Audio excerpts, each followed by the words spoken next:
Hi കൂട്ടുകാരെ, welcome back to our channel Sree's vlogs. നമ്മളിന്ന് വന്നേക്കുന്നത് ഒരു പച്ചീര റെസിപ്പി ആയിട്ടാണ്. കീര എന്ന് പറയുന്നത് ഇവിടെ നമുക്ക് കീര എന്നാണ് പറയുന്നത്. ചീരയ്ക്ക് പച്ചച്ചീര തണ്ടൻ ചീര, ചുവപ്പും പച്ചയും ചീരയൊക്കെ ഉണ്ടല്ലോ, അത് തന്നെയാണ് സംഭവം. ഹെൽത്തി ആയിട്ട് ഇതിനെ നമ്മളിന്ന് പ്രിപ്പയർ ചെയ്യുന്നത് എങ്ങനെയാണെന്ന് നിങ്ങൾക്ക് കാണിച്ചു തരാം. അപ്പോഴത്തേക്ക് നമ്മുടെ ചാനൽ ആദ്യമായിട്ട് കാണുന്ന കൂട്ടുകാരെങ്കിലും ഉണ്ടെന്നുണ്ടെങ്കിൽ മേലോട്ട് ഉള്ള സബ്സ്ക്രൈബ് ബട്ടണെ ഒന്ന് ടച്ച് ചെയ്ത് ആ ബെൽ ഐക്കണും കൂടെ ഒന്ന് തട്ടി വിടുവാണെങ്കിൽ നമ്മളെ സന്തോഷിക്കും. നമ്മുടെ വീഡിയോസ് എല്ലാം നിങ്ങൾക്കും കാണാൻ പറ്റും. ഓക്കെ, അപ്പോൾ ഫ്രണ്ട്സ്, നമുക്ക് ഇതെങ്ങനെ റെഡിയാക്കാൻ നോക്കാം. ഇന്ന് ചീര വൃത്തിയായിട്ട് കഴുകി റെഡിയാക്കി വെള്ളമൊക്കെ തോത്തി വെച്ചിട്ടുണ്ട്. ഈ ചീര കുറച്ചേ എടുത്തിട്ടുള്ളേ. ഇതിനെ നമുക്ക് വേവിക്കണം. നമ്മളവിടെ തോരൻ വയ്ക്കുന്ന കണക്കല്ല ഇവിടെ ചെയ്യുന്നത്. ഇതിനെ കുറച്ചുകൊണ്ട് ഒരു അരത്തടം വെള്ളം ഒഴിച്ച് നമ്മളിതിനെ നല്ല രീതിയിൽ വേവിക്കണം. വേവിക്കുമ്പം അതിൻ്റെ കൂടെ ചേർന്ന് കുറച്ച് ജീരകം ഇട്ട് കൊടുക്കണം. ആദ്യം ഈ ചീര നമ്മളതൊന്ന് ഒതുക്കട്ടെ. ഇതിൽ ഒരുമാതിരി വലുതായിട്ട് നിൽക്കുമല്ലേ, ചീനിച്ചട്ടി കവിഞ്ഞ് കിടക്കുക. ഇത് 2 മിനിറ്റിൽ അങ്ങ് വേവുമ്പോൾ അങ്ങ് ചുരുങ്ങിക്കോളും.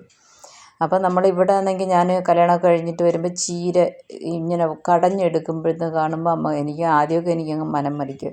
തോരൻ വയ്ക്കുന്നതൊക്കെ വളരെ കുറവാണ്. ഇവിടെ ചീര കിട്ടുകയെന്നുണ്ടെങ്കിൽ വൃത്തിയാക്കുക, കഴുകിയെടുക്കുക, ഇട്ട് വേവിച്ച് അരച്ചെടുത്ത് കടുക് വറുത്തെടുക്കുക. ഇതാണ് ഇവിടുത്തെ പരിപാടി. കുഞ്ഞുങ്ങൾക്കുണ്ടല്ലോ, നമ്മൾ 6 മാസം ചോറൊക്കെ കൊടുത്തു കഴിഞ്ഞാൽ കുഞ്ഞുങ്ങൾക്ക് ഈ ചീര കൊടുത്ത് സ്റ്റാർട്ടിങ്ങിലെ അങ്ങ് ചീര കൊടുത്തങ്ങ് ശീലമാക്കും. നമ്മളിതിൻ്റെ കൂടെ കുറച്ചുകൊണ്ട് ജീരകവും 2-3 അല്ലി വെളുത്തുള്ളിയും കൂടെ ഇട്ടാൽ വേവിക്കുന്നത് കേട്ടോ. ഉപ്പ് അവസാനം ഇടാം. അപ്പോൾ ഇത് ഇവിടുന്ന് വേവട്ട് ഒരു ശകലം കൂടെ വെള്ളം ഒഴിച്ച് കൊടുത്തേ. അപ്പോൾ സ്റ്റാർട്ടിങ്ങിലെ കുഞ്ഞുങ്ങൾക്ക് ഇതങ്ങ് ശീലമാക്കി വിടുകയാണെങ്കിൽ കുഞ്ഞുങ്ങൾ ഈ ചീര നമുക്ക് എന്തോരം ഹെൽത്തിയാണെന്നുള്ള വിഷയം ആർക്കും പ്രത്യേകിച്ച് പറഞ്ഞു കൊടുക്കേണ്ടെന്ന കാര്യമില്ല. എന്തെല്ലാം കാര്യങ്ങളാണ് ഈ ചീരയ്ക്കകത്ത്. ചീരയായാലും മുരിങ്ങയിലയാണ്, ഇലവർഗ്ഗങ്ങളിലെല്ലാം ഉള്ളത്. അപ്പോൾ ഇത് നമ്മൾ തോരനായിട്ട് വെച്ച് മുരിങ്ങയില എല്ലാം തോരനായിട്ട് വെച്ച് കഴിക്കുമ്പം ചില സമയത്ത് നല്ല രീതിയിൽ ഡൈജഷൻ ആവത്തില്ല. പക്ഷേ നമ്മളിതിങ്ങനെ അരച്ച് കഴിക്കുമ്പോൾ നല്ല രീതിയിൽ ഡൈജഷൻ ആകും. കുഞ്ഞുങ്ങൾക്കും പെട്ടെന്ന് ദഹിക്കാൻ എളുപ്പമുള്ള സാധനമാണ് ഈ ചീര വേവിച്ച് അരങ്ങിയെടുക്കുന്നത്. മത്ത് വെച്ച് അരങ്ങും. പക്ഷേ ഇപ്പം പണ്ടൊക്കെ ആയിരുന്നു മത്ത്. ഇപ്പം മത്തുള്ള വീടൊക്കെ കുറവാണ്, അതുകൊണ്ട് എല്ലാവരും മിക്സി. അപ്പോൾ ഇത് നല്ല രീതിയിൽ വെന്തിട്ടുണ്ട്. വെള്ളം കുറച്ചേ ഉള്ളൂ, ഒരു ശകലം വെള്ളം കണ്ടേ ഉള്ളൂ ബാലൻസ്. അപ്പോൾ ഇത് ഇതിനെ നമ്മൾ വെച്ച് ആറിച്ചിട്ട് നമുക്ക് ഇവനെ റെഡിയാക്കി അരച്ചെടുക്കാം. ഇപ്പോൾ സംഭവം ആറിയിട്ടുണ്ട്. നമുക്കൊരു മിക്സി ജാറിനകത്തോട്ട് ചേർത്ത് കൊടുത്ത് അരച്ചെടുത്തുകൊണ്ട് വരാം.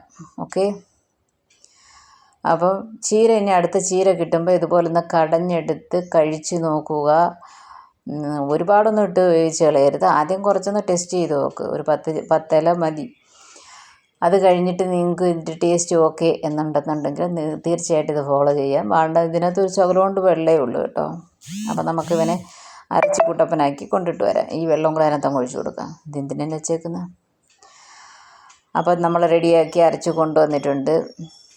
നല്ല ഫൈൻ പേസ്റ്റായിട്ട് അരയ്ക്കരുത്. ഒരു ശകലം അല്ല, മൈലാഞ്ചിയില അരയ്ക്കുന്നതാണ് കരച്ച് കളയരുത്. ഇച്ചിരി ഒന്ന് തരിതരിപ്പോടെ അരച്ച് റെഡിയാക്കി കൊണ്ടുവരാം. അപ്പം നമുക്കിവനെ കടുക് വറുത്ത് റെഡിയാക്കി എടുക്കുകയാണെങ്കിൽ നമ്മുടെ ഇന്നത്തെ ഡിഷ് റെഡി. ഇതൊക്കെ അങ്ങോട്ട് വച്ച് ചീര അങ്ങോട്ട് അരച്ച് റെഡിയാക്കി എടുത്തിട്ട് കൊച്ചുങ്ങൾക്ക് ചോറ് മിക്സ് ചെയ്ത് ഉച്ചയ്ക്ക് ചോറ് കൊടുത്തു വിടുമ്പോൾ നല്ല ഗ്രീനിഷായിട്ടിരിക്കും. സൂപ്പറാണ് കാണാൻ. നല്ല ബീട്രൂട്ട് റൈസൊക്കെ ചെയ്യുമ്പോൾ നല്ല ചുവപ്പായിട്ട് മാറത്തില്ല, അതുപോലെ ഇത് നല്ല പച്ചയായിട്ട് മാറും, പച്ചച്ചോറ്.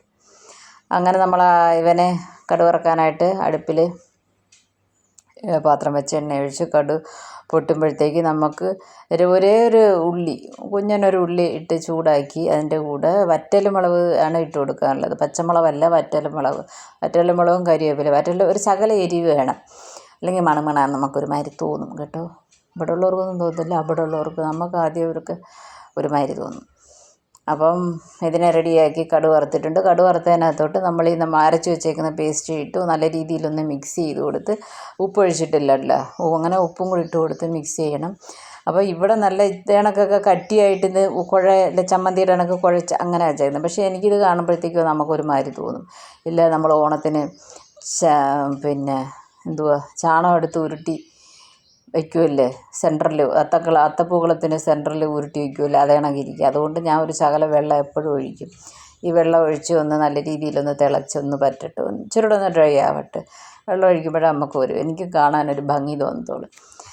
അങ്ങനെ ഞാൻ ഒരു കുഞ്ഞോണ്ടൊരു ശകലം വെള്ളവും കൂടെ ഒഴിച്ച് കൊടുത്തിട്ട് ഇവനെ നല്ല രീതിയിൽ തിളച്ച് സെറ്റപ്പാക്കി റെഡിയാക്കി എടുത്തിട്ടുണ്ട്. ഉപ്പിട്ട് കൊടുത്ത് ആവശ്യത്തിനുള്ള ഉപ്പൊക്കെ ഇട്ട് കൊടുത്തിട്ട് നല്ല രീതിയിൽ ഇളക്കി ഒക്കെ നമ്മുടെ ചീര കടഞ്ഞതെന്നാണ് ഇതിനെ പറയുന്നത്, അത് റെഡിയായിട്ടുണ്ട്. ഇനി നമുക്ക് ഇവനെ വേറൊരു പാത്രത്തിനകത്തോട്ടിട്ട് മേക്കപ്പൊക്കെ ചെയ്തൊന്ന് എടുത്തിട്ട് കാണിച്ചു തരാം കേട്ടോ. അപ്പോൾ എല്ലാവരും വീട്ടിലൊന്ന് ട്രൈ ചെയ്ത് നോക്കുക. ഇഷ്ടമായിട്ടുണ്ടെങ്കിൽ ഒന്ന് കമൻറ്റ് ചെയ്യുക, ലൈക്ക്, ഷെയർ ആൻഡ് കമൻറ്റും ഒക്കെ. പുതിയതായിട്ട് വരുന്ന കൂട്ടുകാർ സബ്സ്ക്രൈബ് ചെയ്യാനും മറന്നു പോകരുത് കേട്ടോ. അങ്ങനെ ഇവൻ്റെ ഇവിടുത്തെ പരിപാടി കഴിഞ്ഞിട്ടുണ്ട്. ഇവനെ വേറൊരു പാത്രത്തിനകത്തോട്ട് ബൗളിലോട്ട് മാറ്റി അലങ്കാരമൊക്കെ ചെയ്ത് റെഡിയാക്കി വെച്ചിട്ടുണ്ട്. തക്കാളിയെല്ലാം വെച്ച് ഡെക്കറേറ്റ് ചെയ്തിട്ടുണ്ട് ഞാൻ പ്രാവശ്യം. ഓക്കെ, നമ്മുടെ ഡിഷ് ഇഷ്ടമായിട്ടുണ്ടെന്നുണ്ടെങ്കിൽ തീർച്ചയായിട്ടും സപ്പോർട്ട് ചെയ്യുക.